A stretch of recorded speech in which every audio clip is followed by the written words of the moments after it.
upgrading the RAM on this gaming laptop to 32 gigabytes. It's currently at 16 gigabytes, and I feel like that's not enough for the type of stuff I want to push on this laptop.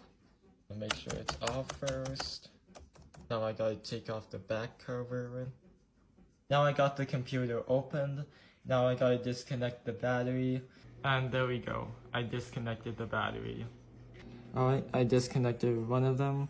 Now I'm gonna disconnect the other by pulling on these arms.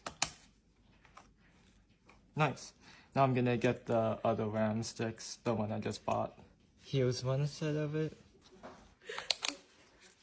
Nice. And here's the other stick. I'm gonna pack this all up, and I'm gonna pray that it boots. Alright, the moment of truth. Does it turn on? Please turn on, please. Uh-oh, it's not turning on.